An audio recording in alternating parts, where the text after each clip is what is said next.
Good afternoon, everybody who's out here building and balancing. I'm told that with a YouTube page, I should make up a nickname for the people who are following me, which as of yet is probably about 10 to 15 friends and family members.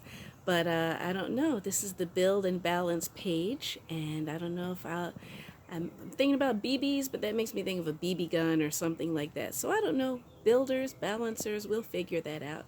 I am here in our garden. It's one of my favorite places to be, if you didn't know. Really, anywhere outside in nature where the weather is comfortable is one of my favorite places to be. I'm not a huge fan of cold weather, even though I grew up where you have real winters. And I live in New Orleans now, so the winter here is, of course, cooler than the summer, but it's really not cold for any long period of time. But I'm back at our garden. I stopped here on my way home. First of all, if you don't know, I am married. I am a homeschooling mom. I do have one child who attends public school, and the other two are homeschooled. And I have a business for myself, which I am still in the process of developing and growing. But I do have one regular client who I see most mornings for a few hours before going home. My homeschooled children are old enough to stay at home alone, so it's not like I need a babysitter. So I do leave their assignments on a dry erase board every morning. I drop off my other child at school. I go see my client, and then I come home around lunchtime.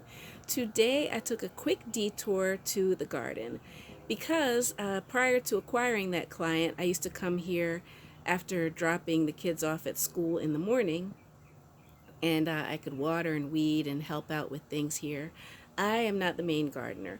My husband is the gardener. He grows all kinds of things. I like to help, and I enjoy eating what he grows and just seeing it and watching things grow and appreciating God's creativity.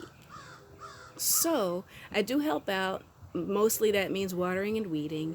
And I decided to stop by today because a lot of times he gets home late in the evening and still has to come over to the garden and water, and he's tired and he just wants to come home.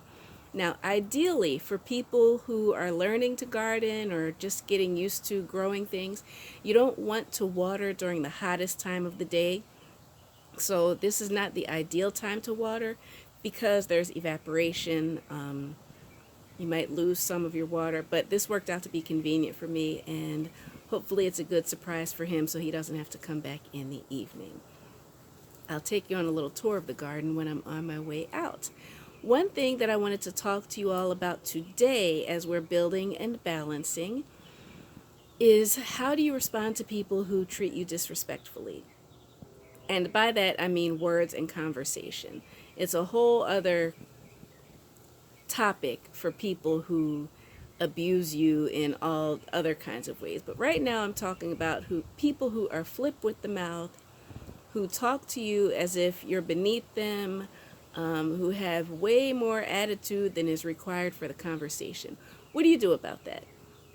I was speaking with someone this morning while I was at my client's house, and she was sharing with me how someone was just really so flip with her while she was having a telephone conversation that she said, "You know what? I have to excuse myself from this conversation. I will talk to you later." And she just hung up so she could go kind of vent, call someone who cared about her, talk to them about it, get some advice and whatever. And then she gathered her thoughts, came back, and she plans to speak to that person about how she felt about the conversation, how she felt disrespected, and that she doesn't intend to continue anything if she continues to be treated this way. So that led me to thinking about my history of being a person who's always very accommodating. I don't know, it's naturally in me. I don't know how I got that way, but I want everybody around me to feel happy, to feel comfortable, to feel safe. And I just honestly have a history of avoiding conflict. I don't want conflict. I don't like it. I don't like how it feels. Even if I'm not the one starting it, I'm trying to be the one finishing it. Well, that could only go on for so long. I was pretty much like that throughout my childhood, my teen years, even my early 20s. But I got to a point where it was like, look, You're not going to just talk to me anyway. You're not going to handle me any kind of way. Living in New Orleans, I used to hear people say, get your mind right. You better get your mind right, or respect my mind. And those are things that people have said here. And my husband, who's born and raised in New Orleans, would ask me sometimes, you're just too kind. You're too nice. You're too sweet, and people are going to take advantage of you. So I had to learn that instead of bottling things up like I did, I would just take it and take it and take it and smile and be nice. And I might say I didn't like that, but people didn't really feel it. They didn't get the heat. They didn't catch the smoke. And I would just, brush it off and say, oh, so-and-so is having a bad day. Well, I know my boss is going through a divorce right now, or, this person, something must have happened. There's a reason why they're acting like that. There's got to be a reason why they're talking to me like this. And I know it's not me, but, I just make excuses for other people.